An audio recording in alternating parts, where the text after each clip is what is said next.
আজকে কি কারণে মূলত সাংবাদিক বৈঠক ডাকলেন? আমি ডেকেছিলাম এই কারণেই যে আমি যখন মানুষের সঙ্গে জনসম্পর্ক অভিযানে যাচ্ছি, তারা অনেকেই আমাকে বলছেন তৃণমূল প্রার্থী এবং তৃণমূলের দলবল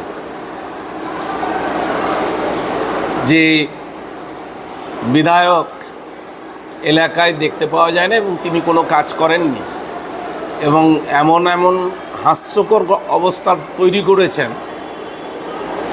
কোথাও কোনো একটা সাবমার্সিবল পাম্প থেকে 25 হাত দূরে দাঁড়িয়ে বলছেন, যেখানে অলরেডি প্লেট লাগানো আছে যে বিধায়ক তহবিল থেকেই করা হচ্ছে, যে ওটা তিনি বানিয়েছেন, মানে তারা বানিয়েছেন, কে বানিয়েছেন জানা নেই। তারপরে রাস্তাঘাট ওরাই বানিয়েছেন, বিধায়কের কোনো কোটা কাজ তারা দেখতে পাচ্ছেন।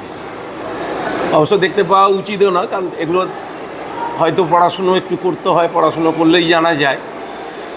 আর দুর্বৃত্তগিরিটা এরা অনেক বেশি করছেন। যে কারণটা আমার বলার দরকার, সেই কারণটা এটাই যে ইতিমধ্যেই অনগোয়িং প্রসেস যেগুলো টেন্ডার হয়ে গিয়েছিল নির্বাচনের আগে, 7 মাইলে একটি মার্কেটের মধ্যে একটি ড্রেন কন্ট্রাক্টর কাট করতে গেছে, কন্ট্রাক্টরকে রীতিমতো ধমক দিয়ে তার রড টড তুলে নিয়ে গেছে।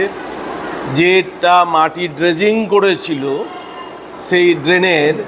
সেই ড্রেজিংয়ের কাজটাকেও বন্ধ করে দেওয়া হয়েছে, গায়ের জোরে মাটি এনে বুঝিয়ে দিয়েছে হরিপুরের প্রধান সহ আরও অন্যান্য নেতৃবৃন্দ। একটা হুলিগানিজম। অন্যান্য জায়গায় বেশ কয়েকটি কাজের কন্ট্রাক্টরকে নেপথ্যে আমরা খবর পাচ্ছি ভয় দেখানো হচ্ছে যে নির্বাচনের আগে কোনো কাজ করা যাবে না, দিয়ে একটা বাতাবরণ তৈরি করার তারা চেষ্টা করছে। অথচ আমরা কি করেছি সেটা তারাও ভালোভাবে জানেন। এছাড়া এটা সবারই জানার সুযোগও আছে, কেননা ডিএমের অফিস থেকেই সমস্ত কাজগুলো স্যাংশনড হয়, ওয়ার্কিং এজেন্সি ঠিক হয় এবং তারপরে টেন্ডার করা হয়। ওয়ার্কিং এজেন্সি যে এজেন্সি তারা টেন্ডার করেন, ফলে এটা না জানার বা লুকিয়ে করার কিছু নেই। এমএলএর এতে টেন্ডার প্রক্রিয়ায়ও হাত থাকে না। এমএলএর বড়জোর ওয়ার্কিং এজেন্সি কে হবেন সেইটুকু পর্যন্ত তারা ঠিক করে দেয়। সম্পূর্ণ মিথ্যাচার দিয়ে একটা দল মিথ্যাচার, যেরকম সমুদ্র সাথীর 1 টাকা না দিয়েও সংকল্পপত্রে লিখেছেন যে সমুদ্র সাথীর প্রকল্পে তারা টাকা দিচ্ছেন, ঠিক একই রকমভাবে মিথ্যাচার করছেন। কাজ বন্ধ করে দিয়ে বলছেন কাজ হচ্ছে না। এই বিরক্তিটা এই জায়গায়, কারণ ওরা কাজ কী করেছেন তার কৈফিয়ত ওনাদেরকে দেওয়ার দায় আমার নেই, কিন্তু কাজগুলো বন্ধ করে দেওয়া হচ্ছে, এটাই সবচেয়ে বেশি বিরক্তিকর জায়গা। সেই কারণেই আমার এই প্রেস।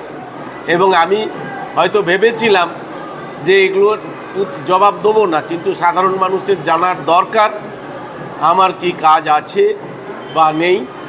তাই আমি একটি ভিডিও আমি বানিয়েছি এবং তার সঙ্গে একটি লিঙ্ক থাকছে, তাতে কয়েকটি কাজ কমপ্লিটেড আমার লেখা আছে। যেহেতু ভিডিওটা আগে বানানো, ইতিমধ্যে কাজগুলো সম্পূর্ণ হয়ে যাওয়ার কথা ছিল, কিন্তু এই দুর্বৃত্তদের আচরণের জন্য এখনও সম্পূর্ণ করা যায়নি।